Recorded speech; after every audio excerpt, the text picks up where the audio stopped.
श्रीबालधन्वी कुलवारिधिशितभानुं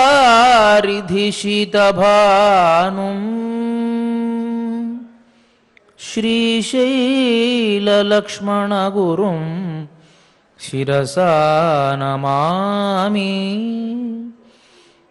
श्रीशैललक्ष्मणगुरुं शिरसा नमामि। श्रीवेङ्कटाचलाधीशं श्रियाध्यासितवक्षसं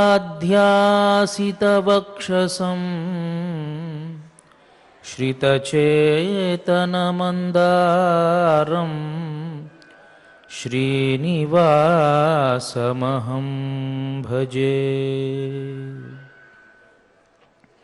శ్రీమదాదివరాహ క్షేత్ర విభూషితుడు అఖిలాండకోటి బ్రహ్మాండ నాయకుడు అయినటువంటి శ్రీనివాసుని పాదారవిందాల చింత మనం ఈ ధనుర్మాసంలో ఉండేటువంటి ఆ భగవంతుని యొక్క వైభవాన్ని తెలుసుకుంటూ ఉన్నాం. నిన్నటితో మనకు మార్గశిర మాసం పూర్తి అయింది చాంద్రమానం ప్రకారం. సౌరమానం ప్రకారం ఇంకా మనకు మార్గశీర్ష మాసమే ఉంది. దానినే మనం ధనుర్మాసంగా చేసుకుంటూ ఉన్నాం. ఆ ధనుర్మాసంలో భగవంతునికి సంబంధించినటువంటి కొన్ని విశేషాలు మనం తెలుసుకుంటే బాగుంటుంది. ఈ మాసం అంతా కూడాను ఎక్కువ భగవంతుని యొక్క నామవైభవాన్నే కీర్తిస్తూ ఉంటారు. అందువల్లే దేవాలయాల్లో కూడాను ఈ ధనుర్మాసంలో భగవంతునికి సంబంధించినటువంటి ఎన్నో స్తోత్రాలు లేకపోతే అర్చనలు చేయడం ఒక ఆచారంగా వస్తూ ఉన్నది. అందువల్ల మనం కూడా భగవంతునికి సంబంధించినటువంటి నామాలలో ఉండేటువంటి విశేషణాలు కొన్ని తెలుసుకుంటూ ఉందాం ఈ కార్యక్రమం ద్వారా. మనకు వేదాలు బోధిస్తూ ఉన్నాయి పరమాత్మ అనేటువంటి వాడు ఒకడు ఉన్నాడని. ఆయన సృష్టి అంతా చేస్తాడు, ఈ సృష్టిని కాపాడుతూ ఉంటాడు. మరి ఆ పరమాత్మ ఎలా ఉంటాడు అని గనక మనం ప్రశ్న వేస్తే వేదమే చెబుతుంది కదా, అజాజమానో బహుధా విజాయతే. ఆయన మళ్ళీ అవతరిస్తూ ఉంటాడు ఈ లోకంలోకి. ఎందుకు అవతరించాలండి అంటే, ఒక వ్యక్తి ఎలా ఉంటాడో మనకు తెలియనప్పుడు ఆ వ్యక్తిని మనం గుర్తించలేము, ఆశ్రయించలేము.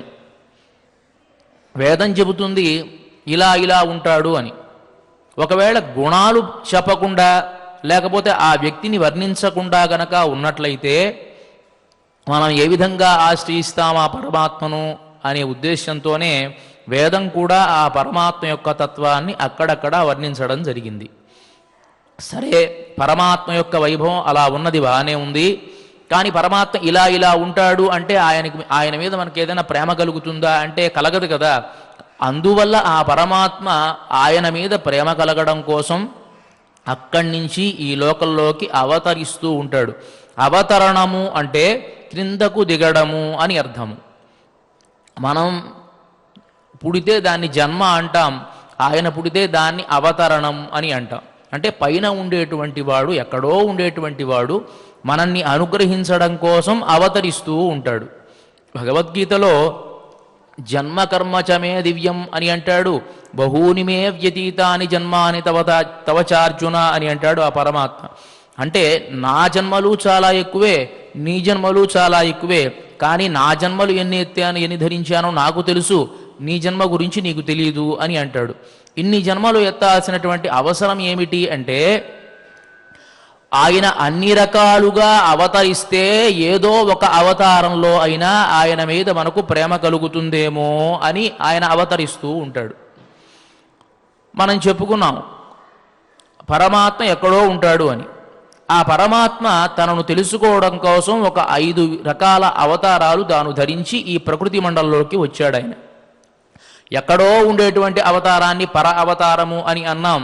కొంచెం దేవతలు ఆశ్రయించడానికి సౌకర్యంగా ఉండేటువంటి అవతారాన్ని వ్యూహ అవతారము అని అన్నాం. అదే మనకు పాలకడలి. ఏ కష్టాలు వచ్చినా ఏ సమస్యలు వచ్చినా దేవతలందరూ కూడాను వెళ్ళి ఆశ్రయించగలిగేటువంటి ఒకానొక అవతారం, అది వ్యూహ అవతారం. ఇక విభవ అవతారం అంటే ఈ భూలోకంలో తాను అవతరించడం, మత్స్యావతారం కానీ కూర్మావతారం కానీ ఇత్యాది అనేక రకాల అవతారాలు. మనం చెప్పుకోవడానికి ఒక 10 అవతారాలు చెప్పుకుంటాము కానీ ఎన్నో అవతారాలు ధరించాడు ఆయన. 24 అవతారాలు అంటారు, లేకపోతే ఇంకా చెప్పాలంటే ఎన్నో రకాల అవతారాలు ఆయనకు ఉన్నాయి. కానీ ముఖ్యంగా మనం చెప్పుకునేటువంటిది ఒక దశావతారాలు అని, ఒక 10 అవతారాలు మాత్రమే మనం చెప్పుకుంటాం. దీన్ని విభవావతారాలు అని అంటాం. ఆయా కాలాలలో ఆయా సమస్యలు వచ్చినప్పుడు ఆయన అవతరించి తన శక్తుల్ని ఇక్కడ చూపించి తన గుణాలను ఇక్కడ ప్రకాశించి వెళ్ళిపోతూ ఉంటాడు ఆయన. దాన్ని విభవ అవతారాలు అని అంటాం. ఇక సమస్త జీవకోటిలో కూడాను అంతర్యామిగా ఉండేటువంటి దాన్ని అంతర్యామి అవతారము అని అంటాం. అలా కాకుండా ఇప్పుడు ఈ 4 రకాల అవతారాలు మనం చూడగలమా అంటే చూడలేము కదా. పరావతారం ఎక్కడో ఉంటాడు, మనం చూడలేం. వ్యూహావతారం పాలకడలికి వెళ్ళే అంత శక్తి మనకు లేదు, మనం చూడలేం. విభవావతారాల సమయంలో మనం జన్మించలేదు, జన్మించినా ఏ పాపం చేశామో తెలియదు, మళ్ళీ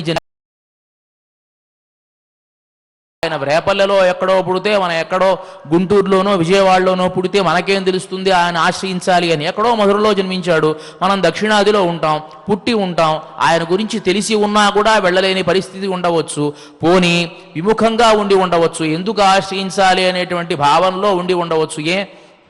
ఆయన జన్మించినప్పుడు ఎంతోమంది రాక్షసులు కూడాను ఆయన్ని సంహరించాలి అని వచ్చారంటే వాళ్ళకి జ్ఞానం ఎలా ఉన్నది అని మనకు అర్థమవుతుంది కదా. ఆయన జన్మించినా కూడాను మనుష్య రూపంలో జన్మించాడు కాబట్టి ఈయన్ని మనం ఆశ్రయించాలా అనేటువంటి వాళ్ళు కొంతమంది ఉంటారు కదా. కాబట్టి అలా కూడా జన్మించి ఉండవచ్చు. కాబట్టి విభవావతారాలు మళ్ళీ మనం చూడాలి అంటే చూడలేం.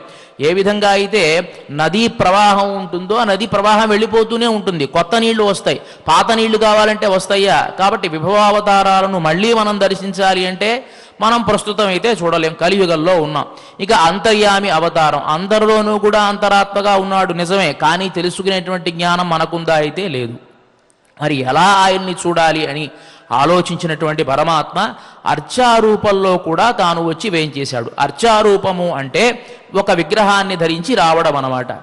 అంటే నువ్వు ఇంత విగ్రహాన్ని చేసుకుంటావా, ఇంకొంచెం పెద్ద విగ్రహాన్ని చేసుకుంటావా, దానికి చక్రాలు పెట్టుకుంటావా, ధనుర్బాణాలు పెట్టుకుంటావా, వేణువు పెట్టుకుంటావా, ఏదైనా పెట్టుకో, ఏ పేరైనా పెట్టుకొని నన్ను ఆరాధించు అనేటువంటి ఉద్దేశంతో వచ్చి వేయించేసి ఉండేటువంటి అవతారాన్ని అర్చావతారము అని అంటాం. ఈ అవతారాలన్నీ ఎందుకు ధరించాడండి అంటే మన కోసమే ధరించాడు. మన కోసం ధరించకపోతే మనం తెలుసుకోలేము కాబట్టి. అంటే చిట్ట చివరి వారి వరకు కూడా తన గుణ ప్రవాహం తెలియాలి, తన గుణాలు తెలియాలి అనేటువంటి ఉద్దేశంతో పరమాత్మ ఎంతో కృపతో ఇక్కడికి వచ్చి అవతరించినటువంటి అవతారాలు ఈ 5 రకాల అవతారాలు. ఇక్కడ పెద్దలు అంటారు కదా, స్వామి నువ్వు ఎక్కడో జన్మించావు అని అంటారు. నిజంగా గనక నువ్వు అవతరించి ఉండనట్లయితే మేము నిన్ను ఆశ్రయించేటువంటి వాళ్ళమా? ఇప్పుడు చెప్పుకున్నాం కదా, పరావతారంలో ఎక్కడో మోక్షలోకంలో ఉంటాడు. అలా ఉంటే ఆయన ఎలా ఉంటాడో మనకు తెలియదు, ఏ గుణాలు ఉన్నాయో మనకు తెలియదు. గుణాలు లేనటువంటి వాడిని, రూపం లేనటువంటి వాడిని మనం ఎవరన్నా ఆరాధిస్తామా? ఒక పోలీస్ స్టేషన్కి వెళతాం, మా అబ్బాయి తప్పిపోయాడండి అంటాం. తప్పిపోయాడంటే ఎలా ఉంటాడు అని అడుగుతాడు. పొట్టిగా ఉంటాడు, పొడుగ్గా ఉంటాడు, ఎర్రగా ఉంటాడు, నల్లగా ఉంటాడు, ఏదో చెప్పాలి. ఏమి ఎలా ఉంటాడో తెలియదండి అని అన్నాం. చెప్పడానికి కుదరదు అన్నాం. సరే, అల్లరిగా ఉంటాడా, అమాయకంగా ఉంటాడా, ఇంకెలా ఉంటాడంటే అది కూడా చెప్పలేమండి. ఒక్కొక్క సమయంలో ఒక్కొక్క రకంగా ఉంటాడు. అంటే ఎలా పట్టుకుంటారండి వాడిని? పట్టుకోగలమా?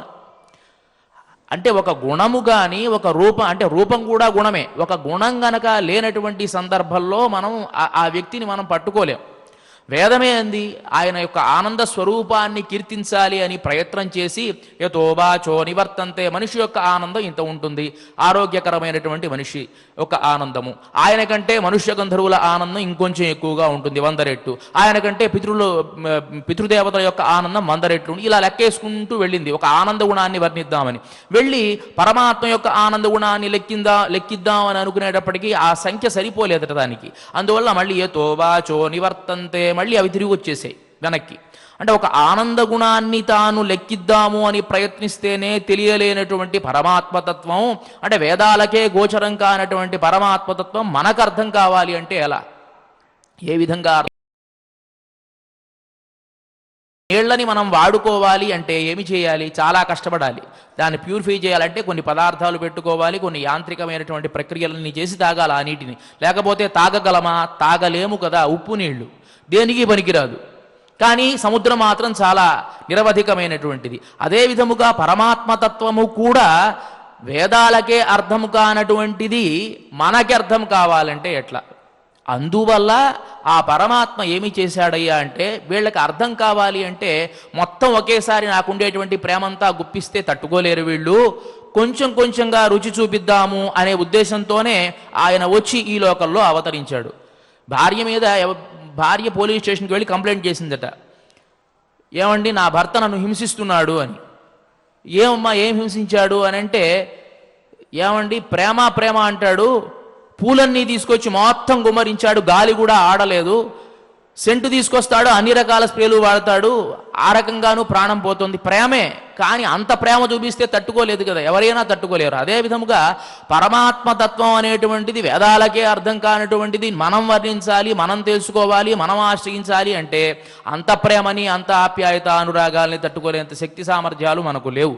అందువల్ల వీళ్ళకి అర్థం కావడం కోసం ఒక్కొక్క రకంగా ఒక్కొక్క అవతారాన్ని తాను ధరించి వచ్చి ఇక్కడ ఉండేటువంటి వాళ్ళకి కేవలం రుచి మాత్రమే చూపించాడు తప్ప ఆయన పరిపూర్ణమైనటువంటి గుణాలేమి ఆయన ప్రకాశింపజేయాలి. చేస్తే మనం తట్టుకోలేం. ఈ మనుష్యుల మధ్యలో ఉండి మనుష్యులలో ఎలా చరించాలో తాను అవతరించి వారికి అందరికీ కూడా ఎట్లా నడవాలో తాను తెలియజేసి చూపించినటువంటివే అవతారాలు అనేటువంటివి. అందువల్లే పెద్దలు అంటారు కదా, ఓ స్వామి, శబ్దాదిహేయ ఇహగోచర ఇంద్రియాణం తత్ప్రత్యనీక విభవ త్వమతీంద్రియోసి తేనైవ తేన బదదర్శనమస్తి కించిత్ వాచోధియశ్చ తత ఏవన గోచరోసి. ఓ స్వామి, నిన్ను వేదాలు కీర్తించాయి, ఇలా ఇలా ఉంటావు అని చెప్పాయి. కానీ ఈ చెప్పినటువంటి ఈ గుణాలు నీ రూపాన్ని దర్శించాలి అంటే మా శబ్దాది ఏవైతే ఇంద్రియాలు ఉంటాయో వాటికి తెలియవు. మనం ఎప్పుడు కూడా ప్రత్యక్ష ప్రమాణాన్ని అంగీకరించేటువంటి వాళ్ళం కదా. ఏదైనా కనిపిస్తే దాన్ని అంగీకరిస్తాం. ప్రత్యక్షమేకం చార్వాకాహ అంటారు. చార్వాక సిద్ధాంతం ఏమిటంటే ఏదైతే కనిపిస్తుందో దాన్ని ఆశ్రయిస్తాడు, ఏదైతే కనిపిస్తుందో లేదంటాడు. అవసరమైతే ఎట్లా అయినా మాట్లాడతాడు. ఒకసారి వేదాంతం మాట్లాడతాడు, ఒకసారి విచిత్రంగా లేదు లేదు దేవుడు లేడంటాడు. దీన్ని మామూలుగా చార్వాక సిద్ధాంతం అని అంటాం మనం. అంటే సమయానికి తగ్గట్టు మాట్లాడడం. ప్రపంచంలో ఉన్న వాళ్ళంతా ఇప్పుడు చార్వాకులే అనుకోండి, చెప్పుకోవడానికి వేదాంతులు కనిపిస్తారు. అంటే సమయాన్ని బట్టి మారిపోతూ ఉంటారు అనమాట. నామం పెట్టుకున్నా చార్వాకుడే ఉంటాడు, పెట్టుకోపోయినా వేదాంతి ఉండవచ్చు, చెప్పలేం దాన్ని మనం. కాబట్టి ఇక్కడ ఏ ఏ ఇంద్రియాలకు నువ్వు గోచరించాలి అంటే గోచరించవు. శబ్దాదిహేయ ఇహ గోచర ఇంద్రియాణం, ఈ శబ్దాది ఇంద్రియాలు ఉన్నాయి కదా, శబ్దము స్పర్శ రూపము, ఇవి తెలుసుకునేటువంటి ఇంద్రియాలు ఉన్నాయి కదా, ఇవి నిన్ను తెలుసుకోవాలి అంటే తెలుసుకునేటువంటి శక్తి సామర్థ్యాలు లేనటువంటివి. కానీ నిన్ను తెలుసుకోవాలి. వేదం ఏమి చెబుతోంది? నిన్ను ఆశ్రయించాలి అని చెబుతోంది. నిన్ను ఆశ్రయిస్తేనే ముక్తి కలుగుతుంది అని చెబుతోంది. నిన్ను ఆశ్రయించాలి అంటేనేమో నీ తత్వం తెలియాలి అంటే ఈ పాంచభౌతికమైనటువంటి శరీరం కలిగినటువంటి ఈ ఇంద్రియాలకేమో తెలియదు. ఎట్లా? పెళ్ళైతే కానీ పిచ్చి కుదరదన్నారు, పిచ్చి కుదిరితే కానీ పెళ్ళవదు. ఏమిటి రెండు వ్యత్యాసం? ఎట్లా? ఇక్కడేమో ఇంద్రియాలకేమో ఆ తత్వం తెలియదు, ఇక్కడే తిరగాలంటున్నావు, ఎలా తెలుస్తుంది అని చెబుతూ శబ్దాదిహేయ ఇహ గోచర ఇంద్రియాణం తత్ప్రత్యనీక విభవ, ఈ ఇంద్రియాలకన్నిటికీ కూడాను వ్యత్యాసమైనటువంటి ఐశ్వర్యం కలిగినటువంటి వాడివి. ఈ ఇంద్రియాలకు కలిగినటువంటి ఐశ్వర్యం ఏమిటి? శబ్దము స్పర్శ ఇవన్నీ కలిగితేనే ఈ ఇంద్రియాలకు తెలుస్తాయి. మరి ఇవి లేకపోతే ఇంద్రియాలకు గోచరం కావు కదా. దానికంటే వ్యతిరేకమైనటువంటి వైభవం కలిగినటువంటి వాడివి నీవేమో. త్వం అతీంద్రియోసి తేనైవ తేన బద దర్శనమస్తి కించిత్, నీ యొక్క దర్శనాన్ని చూడాలి అంటే ఎలా కుదురుతుంది? వాచో ధియశ్చ తత ఏవన గోచరోసి, వాక్కుకి బుద్ధికి కూడా గోచరం కానటువంటి వాడివి నేను ఎట్లా చూడాలి అని అనుకునేటువంటి సందర్భంలో ఏవం స్థితే తదుపసంశ్రయణాభ్యుపాయ మానేన కేనచిత్ అలప్స్యత నోపలబ్ధుం నోచేదమర్త్య మనుజాదిషు యోనిషుత్వం ఇచ్ఛావిహార విధినా సమవాతరిష్య. ఓ స్వామి, ఇలా ఉండేటువంటి ఈ సందర్భంలో నువ్వు ఏమి చేశావు అంటే నిన్ను కొలవాలి, ఇలా ఉండాలి, ఇలా ధ్యానం చెయ్యాలి అని అనుకుంటే మాకు కష్టం కదా. అలాంటి ఆ సందర్భంలో నోచేత్ అమర్త్యమనుజాదిషు యోనిషుత్వం, మనిషిగా జన్మించావు, మనిషి కాకుండా కూడా జన్మించావు. ఒకసారి మత్స్యావతారం అంటావు, ఒకసారి కూర్మావతారం అంటావు, ఒకసారి వరాహావతారం అంటావు, ఒకసారి మనిషి కాదు మృగము కాదంటావు, ఒకసారి మనిషే అంటావు. రకరకాల అవతారాలు ఎందుకు ఇన్ని ధరించావు నువ్వు అంటే ఏదో ఒక విధముగా అయినా సరే తెలుసుకుంటాడేమో. మత్స్యావతారానికి ఒక్కొక్కడికి ఇప్పుడు మనకి కొన్ని పదార్థాలు ఉంటాయండి. తీపి అనేటువంటి పదార్థాన్ని మనం కనుక తీసుకున్నట్లయితే తీపే, పంచదారే. కానీ ఆ పంచదారలో రకరకాల మనం పణ్యారాలు చేస్తాం, జిలేబీ అంటాం, జాంగ్రీ అంటాం, పూతరేకులు అంటాం. ఒక్కొక్క దానికి ఒక్కొక్క రుచి. కేవలం తీపి మాత్రమే ఉండదు కదా, ఆ రుచిని బట్టి మనకు ఆ పదార్థం మీద ఇష్టం. కొంతమందికి పూతరేకులు అంటే ఇష్టం, కొంతమందికి జిలేబీ అంటే ఇష్టం. అదేంటే రెండూ తీపే కదండి అంటే తీపే, కానీ దాంట్లో ఉండేటువంటి ఆస్వాదన వేరు, రసన వేరు, దీంట్లో ఉండేటువంటి ఆస్వాదన వేరు, తీపైనా కూడా. మరి అలాంటిది పరమాత్మ ఇన్ని అవతారాలు ధరించాడు అంటే ఎందుకోసం ధరించాడు అంటే ఏదో ఒక అవతారాన్ని తాను అంగీకరించి ఆహా ఇది చాలా బాగుంది, ఈ అవతారంలో నీ యొక్క గుణాలు బ్రహ్మాండంగా ప్రకాశిస్తూ ఉన్నాయి స్వామి అని ఆశ్రయిస్తాడేమో అని తాను అవతరించాడు. అదే అంటున్నారు కదా, నోచేత్ అమర్త్యమనుజాదిషు యోనుషిత్వం ఇచ్ఛావిహార విధిన సమవాదర్శ్య. నీ ఇష్ట ప్రకారం నీ ఇష్టం వచ్చినట్టు ధరించావయ్యా. మేమేమో మా ఇష్ట ప్రకారం ధరించలేం. నేను మనిషిలానే పుట్టాలి అని అనుకుంటే పుడతామా? పుట్టలేం. నేను లేకపోతే జంతువులానే పుట్టాలి అంటే పుట్టగలమా? పుట్టలేం. లేకపోతే మనిషి కాకుండా మృగంలాగా నేను పుట్టాలి అంటే పుట్టగలమా? పుట్టలేం. లేకపోతే చాలా అందంగా పుట్టాలి, చాలా ఎత్తుగా పుట్టాలి, ఎర్రగా పుట్టాలి, ఇలా చెప్తే పుట్టగలమా? పుట్టలేం. మనకి ఏదైతే యోగ్యత ఉన్నదో అదే విధముగా మనం పుట్టగలం. కానీ పరమాత్మ అలా కాదు. ఆయన చాప అవ్వాలంటే చాప అవుతాడు, లేకపోతే కూర్మం అవ్వాలంటే కూర్మం అవుతాడు, మనిషి కాకుండా మృగం కాకుండా ఉండాలంటే ఉండగలడు. ఆకాశంలో ఎగురుతాడు, భూమి మీద నడుస్తాడు, లేకపోతే భూమి మీద కూడా ఎగురుతాడు, పాతాళ లోకానికి వెళతాడు, రకరకాలుగా చేస్తాడు ఆయన. అది ఇచ్ఛావిహార విధినా సమవాతరిష్య. నీ ఇష్టం వచ్చినట్లు నీ మనసుకు తోచినట్లు నువ్వు అవతరించావు. ఇప్పుడు ఇలా అవతరించడం వల్ల మాకు ఏమి లాభం కలిగిందో తెలుసా? ఒక్కొక్క దానికి ఒక్కొక్క పేరు పెట్టుకోగలం. ఏమండి, దొంగతనం చేస్తేనేమో దొంగవాడు అంటాం, సంహరించాడనుకోండి సంహరించిన వాడు అని అంటాం. ఈ పేర్లని ఎలా వస్తున్నాయి? చేసేటువంటి క్రియల వల్ల మాత్రమే వస్తున్నాయి. ఒక క్రియను చూపిస్తేనే దానివల్ల పేరు వస్తుంది, కానీ స్తబ్దుగా మొద్దులా కూర్చుంటే రాయి రప్ప అంటాం, అంతే కదా. దానికి యోగ్యత లేదు, వీడికి యోగ్యత లేదు. ఒక మనిషి కూర్చుంటాడు, ఇట్లా కూర్చుంటాడు, ఏం మాట్లాడు ఏం చేయడు, ఏమంటాం అతనికి? ఏమంటాం మనం? పోనీ మనకేదో గుర్తు కావాలి, మాట్లాడలేనివాడు అని ఒక పేరు పెట్టుకుంటాం వాడికి. దానికి మించి ఇంకేమి చేయలేం, అదొక్కటి తప్ప ఇంకేమీ రాదు మనం. అలాగే పరమాత్మ కూడా ఈ లోకంలోకి తాను అవతరించినప్పుడు రకరకాలైనటువంటి లీలలు తాను చేశాడు. ఓ రావణాసురుని సంహరించాడనుకోండి, దశకంఠ శిరోహర్త్రే నమః అని అంటాం. లేకపోతే కాళీయుడికి వెళ్ళి కాళీయుడి మీద నర్తన చేశాడనుకోండి, కాళీయ పణిమాణిక్య రంజిత శ్రీ పదాంబుజాయ నమః అని అంటాం. ఒక వెన్న దొంగిలించాడనుకోండి, నవనీత నవాహారాయ నమః అంటాం, నవనీతాన్ని దొంగిలించిన వాడా అంటాం. ఒక్కొక్క దానికి ఒక్కొక్క నామాన్ని పెట్టుకుంటాం, దానికి ఒక రూపాన్ని కల్పించుకుంటాం. అంటే ఇప్పుడు ఏమి చేస్తాం? ఆ రూపాన్ని పెట్టుకొని, ఆ నామాన్ని పెట్టుకొని ఆ స్వామిని ఆశ్రయించగలం. అదే ఎక్కడో ఉండి ఆయన గనక నేను రాను, నేను ఇక్కడే ఉంటాను అని గనక కూర్చుంటే ఆయన ఎలా ఆశ్రయిస్తాం? ఒక కవి అన్నాడు కదా, ఎక్కడో దూరాన జన్మించావు, ఇక్కడి మా తలరాతలు రాస్తున్నావు అంటాడు ఆయన. కాబట్టి ఎక్కడో దూరంలో పుట్టి ఇక్కడ మన తలరాతులు రాస్తే ఎట్లా? అలా కుదరదు. ఆయన కూడా ఈ లోకంలోకి రావాలి, ఈ లోకంలోకి వచ్చి మనం పడేటువంటి కష్టాలు ఆయన చూడాలి, మనల్ని ఉద్ధరించాలి. అంటే రకరకాల కళ్యాణ గుణ చేష్టితాలు మనకు చూపించి మనల్ని ఉద్ధరించాలి. ఇలా ఉద్ధరిస్తేనే ఒక్కొక్క దానికి ఒక్కొక్క పేరు, ఒక్కొక్క దానికి ఒక్కొక్క రూపాన్ని మనం కల్పించుకోగలం. రాముడైనా కృష్ణుడైనా ఆయనే అయినప్పుడు ఒక రూపాన్ని పెట్టుకోవచ్చు కదా అంటే లేదు. రాముడంటే కొంతమందికి ఇష్టం, కృష్ణుడంటే కొంతమందికి ఇష్టం, లేకపోతే ఇంకో రూపం అంటే ఒక్కొక్కళ్ళకి ఇష్టం. దానికి ఒక రూపాన్ని, ఒక నామాన్ని, ఒక దీన్ని మనం కల్పించుకొని దాన్ని మనం ఆరాధన చేస్తాం. అందువల్ల మనకు ఈ పర, వ్యూహ, విభవ, అంతర్యామి, అర్చ అనేటువంటి రూపాలు వచ్చాయి.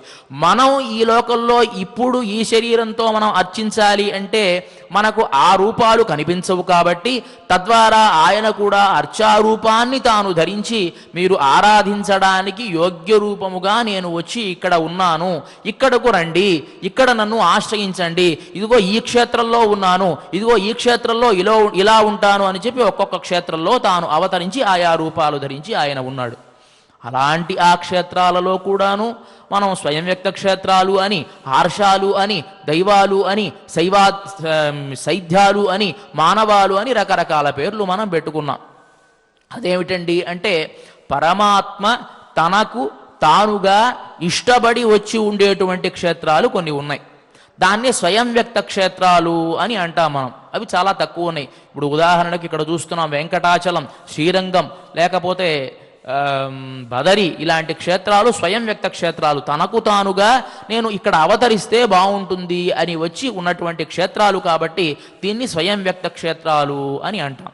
ఇక ఆర్షాలు అంటే ఎవరైనా మహర్షులు ఎంతో కాలం తపస్సు చేసినప్పుడు పరమాత్మ గోచరిస్తాడు ఏదో ఒక రూపంలో. అంటే ఈ మహర్షి కూడా ఇట్లా ఉండాలి అనే తపస్సు చేస్తాడు తప్ప నువ్వు ఎలా కనిపిస్తే అలా నువ్వు ధనుర్బాణాలు ధరించి నాకు గోచరించాలి అన్నాడు అనుకోండి, అదే ధరించి వచ్చి ఆయనకి గోచరిస్తాడు. గోచరించినప్పుడు ఆయన అంటాడు కదా, స్వామి నువ్వు ఎలాగూ గోచరించావు కాబట్టి ఇక్కడ ఆ రూపాన్ని ధరించి ఇక్కడ ఉండాలి అని ప్రార్థన. స్వయం వ్యక్తం కాదు, అతని యొక్క ఇష్టాన్ని బట్టి వచ్చాడు కాబట్టి ఆర్ష సంబంధమైనటువంటి దేశాలు అని మనం అంటాం. అంటే మహర్షులు ఎవరైనా తపస్సు చేసి ఈ రూపాలలో నువ్వు గదని పట్టుకో, నువ్వు శంఖాన్ని పట్టుకో, ఒక చేతిలో మురళిని పట్టుకో, ఒక గరుత్మంతుణ్ణి ఎక్కువ, ఇలా వాళ్ళు కోరుకుంటారు కదా.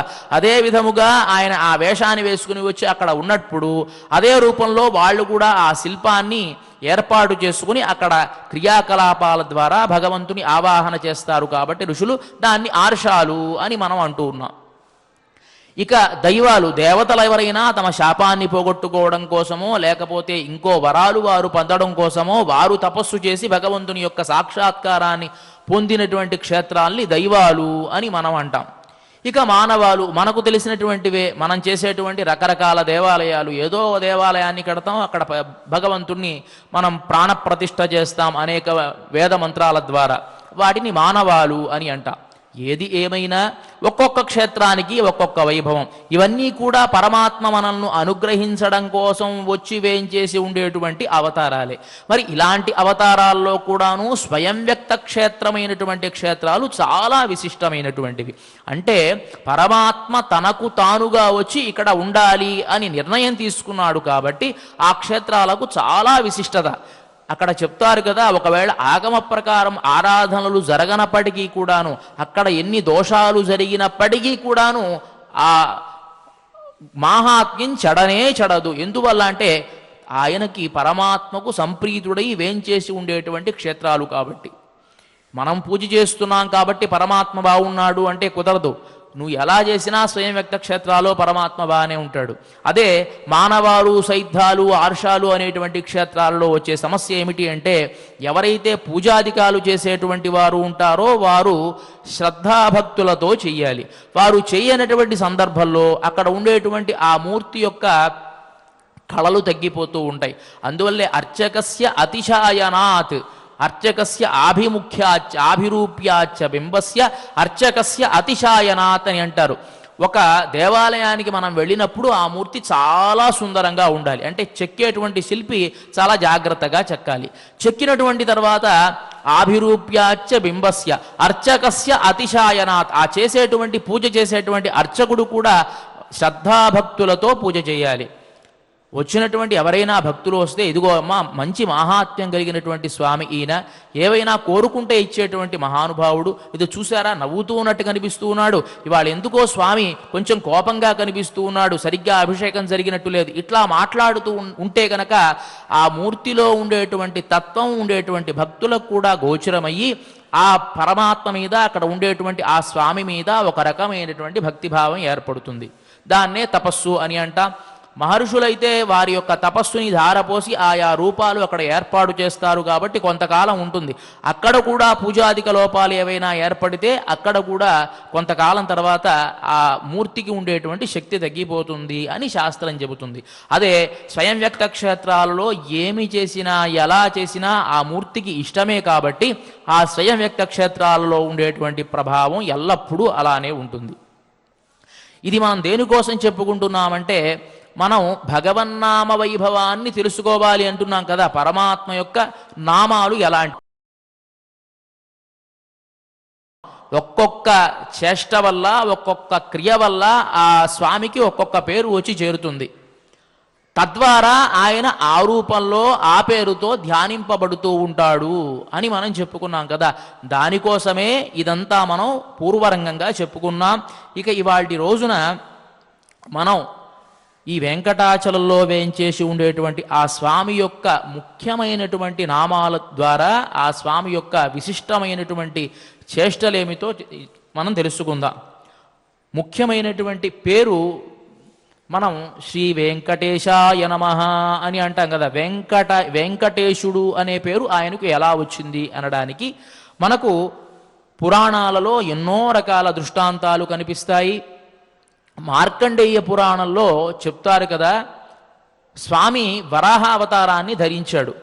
ఈ సృష్టి అంతా ఆరంభించేటువంటి సందర్భంలో, భూమి నీటిలోకి మునిగినటువంటి సందర్భంలో హిరణ్యాక్షుడు అనేటువంటి రాక్షసుడు ఆ భూమిని తాను కబళిద్దాము, తాను ఆక్రమిద్దాము అని ప్రయత్నం చేస్తూ ఉంటే తాను వరాహ రూపాన్ని ధరించి ఈ భూమిని లేవనెత్తాడు. ఈ భూమిని లేవనెత్తి ఒక ప్రదేశంలో ఉంచి బ్రహ్మను మళ్ళీ సృష్టి ఆరంభించవలసినదిగా ఆ బ్రహ్మకు ఆజ్ఞాపన చేసి, నేను ఈ భూలోకంలో ఒకానొక చోట ఉండాలి అని అనుకుంటూ ఉన్నాను, కాబట్టి గరుత్మంతుణ్ణి వైకుంఠంలో ఉండేటువంటి నా క్రీడాచలాన్ని తీసుకుని వచ్చి ఈ భూలోకంలో ఒకానొక చోట ఉంచవలసింది అని అంటే, గరుత్మంతుడు వైకుంఠంలో ఉండేటువంటి అత్యద్భుతమైనటువంటి సువర్ణమయమైనటువంటి ఒక గిరిని తీసుకుని వచ్చి ఈ భూలోకంలో ఉంచాట. ఆ గిరినే వెంకటగిరి అని అంటారు అని మనకు పురాణం తెలియజేస్తోంది. మార్కండేయ పురాణంలో చెప్తారు కదా, వైకుంఠలోకాత్ గరుడేన విష్ణోః క్రీడాచలో వెంకటనామధేయ ఆనీయ చ స్వర్ణముఖీ సమీపే సంస్థాపితో విష్ణు నివాసహేతోః.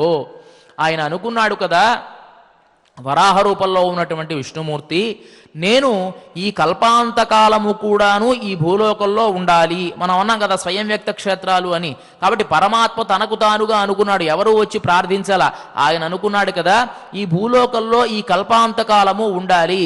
కాబట్టి వైకుంఠంలో ఉండేటువంటి ఆ క్రీడాచలాన్ని, దానికి వెంకటము అని పేరు, దాన్ని తీసుకుని వచ్చి సువర్ణ ముఖీ నది యొక్క ఉత్తర భాగంలో ఉంచు అని గరుత్మంతుడికి చెబితే, గరుత్మంతుడు తీసుకుని వచ్చి సువర్ణముఖీ నదికి ఉత్తర ప్రాంతంలో ఈ పర్వతాన్ని ఉంచాడు. కాబట్టి దీనికి వెంకటము అని ఈ గిరికి పేరు, కాబట్టి ఇది వెంకటాచలం అని అయింది.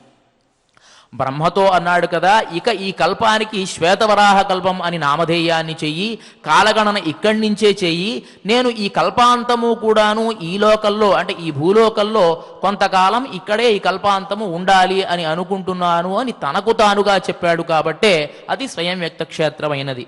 ఇలా అయిన తరువాత ఆ వెంకటాచలానికి ఇంత వైభవం ఎలా వచ్చింది అని అంటే, మన పూర్వులు అంటారు కదా, అసలు ఆ పర్వతానికి ఆ స్వామికి వ్యత్యాసమే లేదట.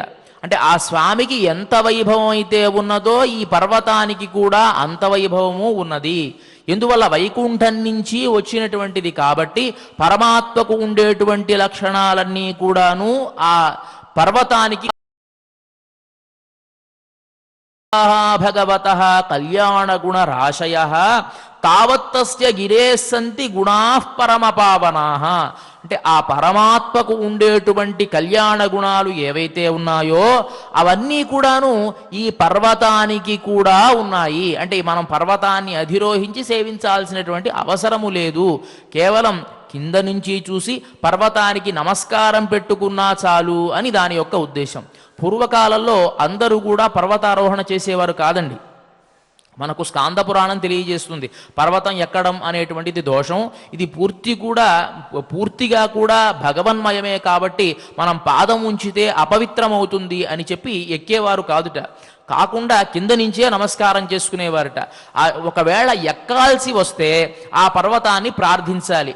ఆ విషయాన్ని స్కంద పురాణంలో మనకు తెలియజేస్తారు కదా, ఏ విధంగా ప్రార్థించాలి ఈ పర్వతాన్ని అని. స్వర్ణాచల మహాపుణ్య సర్వదేవ నిషేవిత బ్రహ్మాదయోపి యం దేవాః సేవంతే శ్రద్ధయా సహ. ఈ పర్వతాన్ని అధిరోహించేటువంటి సందర్భంలో మనం ప్రార్థించవలసినటువంటి శ్లోకం ఏమిటి అంటే, స్వర్ణాచల మహాపుణ్య, ఓ బంగారు రూపంలో ఉండేటువంటి ఓ వెంకటాచలమా, దీనికి స్వర్ణాచలం అని పేరు కదా, బంగారు రూపంలో ఉన్నది కాబట్టి, ఓ వెంకటాచలమా, సర్వదేవ నిషేవిత, సమస్త దేవతల ద్వారా ఆక్రమింపబడినటువంటి దానా, బ్రహ్మాదయోపి యం దేవాహ సేవంతే శ్రద్ధయా సహ, బ్రహ్మాదులు మొదలైనటువంటి వారే నిన్ను ఎల్లప్పుడూ కూడా సేవిస్తూ ఉంటారు. తం భవంతం అహం పద్భ్యాం ఆక్రమేయం నగోత్తమ, తం భవంతం, ఆ గొప్ప లక్షణాలు కలిగినటువంటి, అంటే ఇన్ని కళ్యాణ గుణాలు కలిగినటువంటి నిన్ను నేను పాదాలతో అధిరోహిస్తూ ఉన్నాను కాబట్టి, పద్భ్యాం ఆక్రమేయన్ నగోత్తమ, నేను ఆ పాదాలతో ఎక్కబోతూ ఉన్నాను కాబట్టి క్షమస్వ, నన్ను క్షమించు. తదఘమ్మేద్య దయయా పాపచేతస, అది పెద్ద పాపమే, నిన్ను అధిరోహించడం అనేటువంటిది పెద్ద పాపమే, కానీ దయతో నేను చేసేటువంటి ఈ పాపాన్ని నువ్వు క్షమించాలి. త్వన్మూర్ధని కృతావాసం మాధవం దర్శయస్వమే, ఓ నగోత్తమా, ఓ పర్వతరాజమా, నీ మూర్ధల్లో ఉండేటువంటి ఆ నీ శిరస్సులో వేంచేసి అద్భుతంగా కొలువై ఉన్నటువంటి ఆ మాధవుణ్ణి నాకు నీ అనుగ్రహం ద్వారా చూపించాలి అని ప్రార్థించాలిట. అంటే ఈ శ్లోకాన్ని మనం కొండ ఎక్కేటువంటి సందర్భంలో మనం అనుసంధానం చేసుకుంటూ రావాలి అని పెద్దలు మనకు నిర్ణయించారు. అంటే క్షమస్వతదఘమ్మేద్య, మనం సహజంగా తెల్లవారుజామున లేచినప్పుడు కూడా ఈ పాదాలు కింద ఉంచాలి అంటే భూప్రార్థన చేసి మనం కింద పెడతాం. సముద్రవసనే దేవి పర్వతస్థన మండితే విష్ణుపత్ని నమస్తుభ్యం పాదస్పర్శం క్షమస్వమే అని చెప్పి పాదాలు కింద పెడతాం. అదే విధముగా ఈ పర్వతాన్ని మనం అధిరోహించాలి అంటే ఈ పర్వత శ్రేష్టమైనటువంటి ఈ వెంకటాచలాన్ని కూడా మనం కిందే నమస్కారపూర్వకంగా ప్రార్థన చేసి ఎక్కాలి. అంటే ఈ ప్రార్థన చేసి ఎక్కాలి. ఎందువల్ల అంటే మనకు ప్రబంధాలలో కూడా మలయే తిరువుడంబు అని కీర్తిస్తారు ఆళ్వార్లు. ఈ పర్వతమే ఆయన యొక్క దేహమట. మనం ముక్తినాథ క్షేత్రానికి వెళ్ళినప్పుడు కూడా వాళ్ళు అంటారండి, ముక్తినాథ్ అంటే ఎక్కడికో వెళ్ళి పర్వతంలో ఉండేటువంటి స్వామిని సేవించడం కాదు, ఆ పర్వతం మొత్తాన్ని చూపించి ఇదంతా ముక్తినాథ క్షేత్రం అండి. ఈ ముక్తినాథ క్షేత్రంలో కింద ఉండేటువంటి గండకీరది పాతస్థానీయమైతే మధ్యలో ఉండేటువంటి ముక్తినాథ ఆ మందిరమేమో హృదయస్థానము, పైన ఉండేటువంటి అని చెప్తారు తప్ప వాళ్ళు ముక్తినాథ క్షేత్రం అంటే ఇదే అని చెప్పరు. ముక్తినాథ క్షేత్రం అంటే పూర్తిగా అక్కడ ఉండేటువంటి పర్వతం మొత్తం కూడా ముక్తినాథుడే. అదే విధముగా వెంకటేశ్వర స్వామి అంటే ఎవరండి అంటే ఈ పర్వతం మొత్తం వెంకటేశ్వర స్వామి.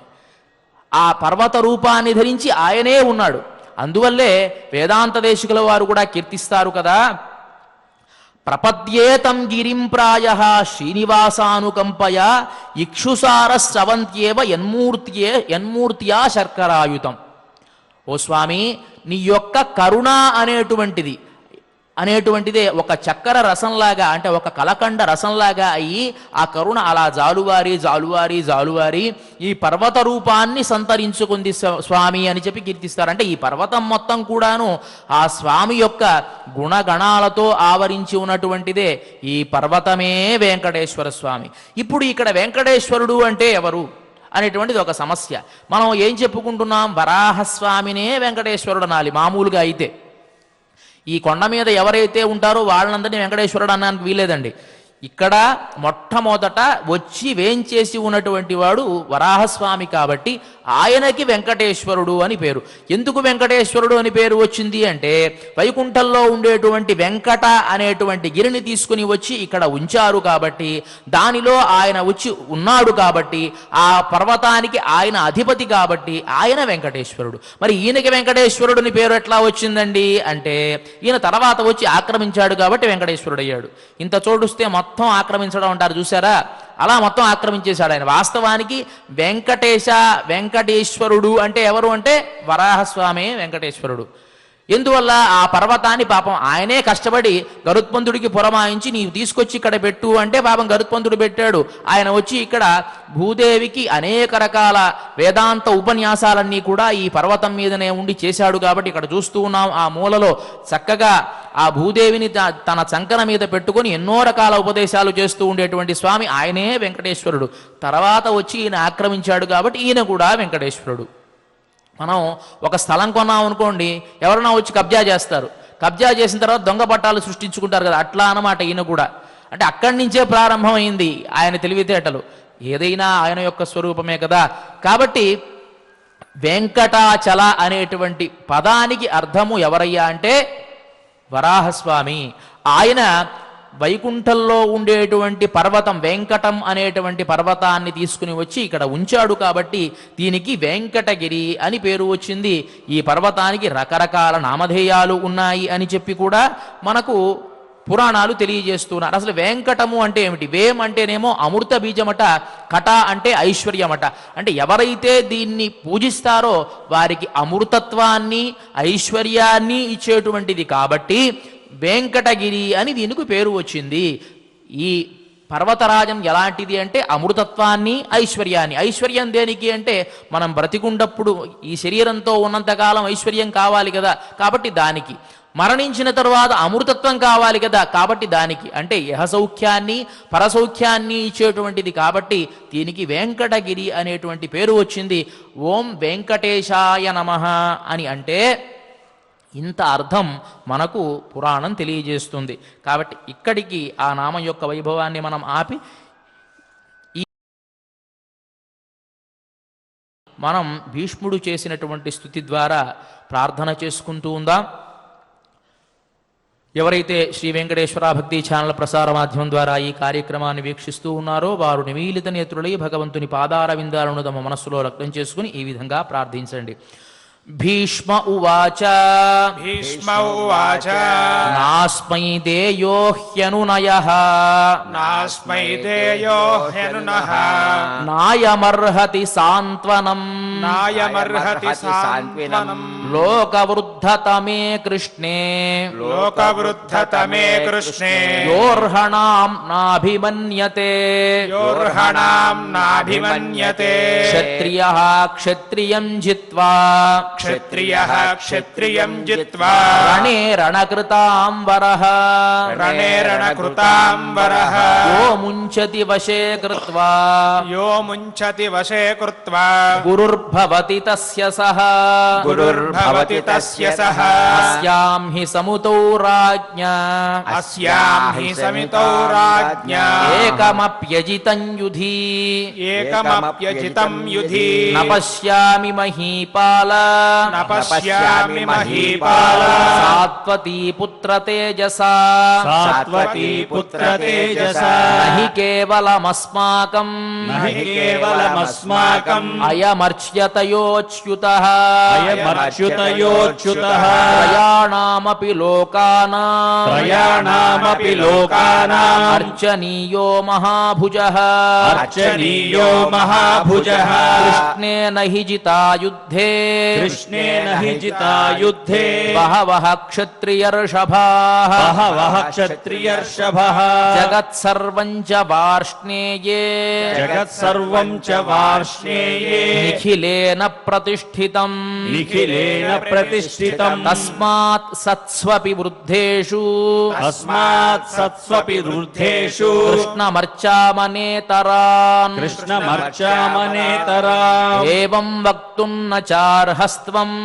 ఏవం వక్తుం న చార్హస్త్వం మాతే భూద్బుద్ధిరీదృశీ మాతే భూద్బుద్ధిరీదృశీ జ్ఞానవృద్ధా మయా రాజన్ జ్ఞానవృద్ధా మయా రాజన్ బహవః పర్యుపాసితాః బహవః పర్యుపాసితాః తేషాం కథయతాం శౌరేః తేషాం కథయతాం శౌరేః అహం సగుణవతో గుణాన్ అహం సగుణవతో గుణాన్ సమాగతానామశ్రౌషం సమాగతానామశ్రౌషం బహూన్ బహుమతాన్ సతాం బహూన్ బహుమతాన్ సతాం కర్మాణ్యపి చ యాన్యస్య కర్మాణ్యపి చ యాన్యస్య జన్మ ప్రభృతి ధీమతః జన్మ ప్రభృతి భీమతః బహుశః కథ్యమానాని బహుశః కథ్యమానాని నరైర్భూయ శ్రుతాని మే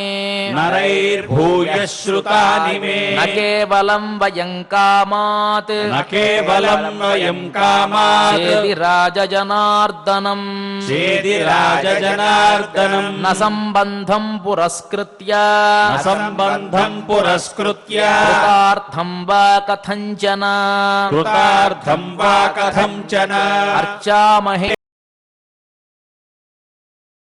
విద్యేర్చితం సద్భిః భువి భూత సుఖావహం భువి భూత సుఖావహం యశశ్శౌర్యం జయం చాస్య యశశౌర్యం జయం చాస్య విజ్ఞాయార్చాం ప్రయుంజ్మహే విజ్ఞాయార్చాం ప్రయుంజ్మహే న చ కశ్చిదిహాస్మాభిః న చ కశ్చిదిహాస్మాభిః సుబాలోప్యపరీక్షితః సుబాలోప్యపరీక్షితః గుణవృద్ధానతిక్రమ్య గుణవృద్ధానతిక్రమ్య హరిరక్ష్యతమో మతః హరిరక్ష్యతమోతమః జ్ఞానవృద్ధో ద్విజాతీనాం జ్ఞానవృద్ధో ద్విజాతీనాం క్షత్రియాణాం బలాధికః క్షత్రియాణాం బలాధికః వైశ్యానాం ధాన్యధనవాన్ వైశ్యానాం ధాన్యధనవాన్ శూద్రాణామేవ జన్మతః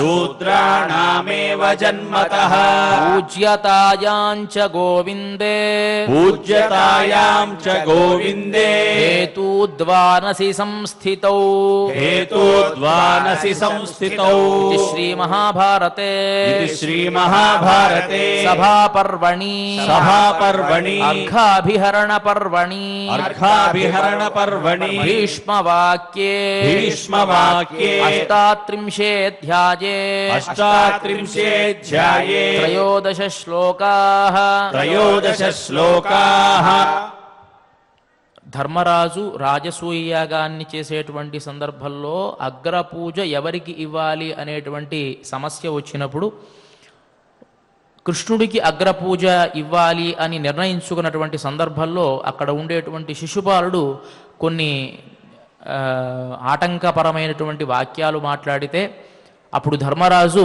నేను ఈ విషయంలో చర్చించడానికి ఇష్టపడను, ఎవరైతే ఇక్కడ పెద్దవాడు ఉన్నాడో భీష్ముడు అతనే నీకు అర్థమయ్యే విధంగా కృష్ణతత్వాన్ని బోధిస్తాడు అంటే ఆ కృష్ణుడి యొక్క తత్వాన్ని కృష్ణుడి యొక్క గుణగణాలను కూడాను భీష్ముడు చాలా వివరంగా తెలియజేశాడు శిశుపాలుడికి.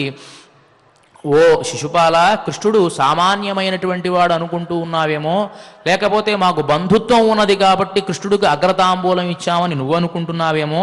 అలా కానే కాదు. కృష్ణేన హి చితాయుద్ధే బహవః క్షత్రియర్షభః, అనేక మంది క్షత్రియులు కృష్ణుడి చేత యుద్ధంలో జయింపబడినటువంటి వారు ఉన్నారు. వారంతా కూడాను ఇక్కడ కూడా వచ్చి ఉన్నారు. వారందరూ కూడా చూస్తే నీకు అర్థం కావటం లేదా కృష్ణుడి యొక్క పరాక్రమం ఎలాంటిదో అని చెప్పి తస్మాత్ సత్స్వపి వృద్ధేషు కృష్ణమర్చామనేతరాన్, అందువల్లే ఇక్కడ ఎంతమంది పెద్దలు ఉన్నా కూడాను మేము కృష్ణుణ్ణే అర్చించాలి అని నిర్ణయం తీసుకోవడానికి కారణం ఇదే అని చెప్పి జ్ఞానవృద్ధామయా రాజన్ బహవః పర్యుపాసితాః తేషాం కథయతాం శౌరేహే అహం సగుణవతో గుణాన్. జ్ఞానవృద్ధులైనటువంటి నాలాంటి వాళ్ళందరూ కూడాను కృష్ణుడి యొక్క వైభవాన్ని తెలుసుకున్నటువంటి వారు ఎన్ని రకాలుగా చెప్పినా కృష్ణుడి యొక్క వైభవం అనేటువంటిది ఎవరికీ కూడా గోచరం కానటువంటిది. నువ్వు చిన్నపిల్లవాడిలా మాట్లాడుతూ ఉన్నావు, మేమంతా పరీక్ష చేయకుండా కృష్ణుడికి అగ్రతాంబూలం ఇవ్వలేదు అని చెప్పి అనేకమైన గుణాలు కలిగినటువంటి వాడు కృష్ణుడు అని చెప్పి స్తోత్రం చేసేటువంటి సందర్భంలోనిది. అనేకమైనటువంటి గుణగణాలు ఈ స్తోత్రంలో మనకు భీష్ముడు తెలియజేస్తాడు. ఆ స్తోత్రం నుంచి మనం ఇక ఇవాల్టి ఈ కార్యక్రమాన్ని మనం క్షమాప్రార్థన నుంచి మంగళం వరకు పారాయణ చేసి మంగళకరంగా ముగిద్దాం. అధ క్షమాప్రార్థన యదక్షరపదభ్రష్టం మాత్రాహీనం చ యద్భవేత్ తత్సర్వం క్షమ్యతాం దేవ నారాయణ నమోస్తుతే.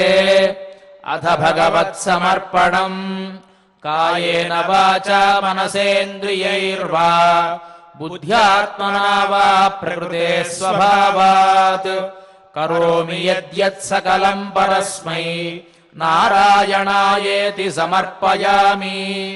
అథ మంగళం శ్రియః కాంతాయ కళ్యాణ నిధయే నిధయేర్థినాం శ్రీవేంకటనివాసాయ శ్రీనివాసాయ మంగళం.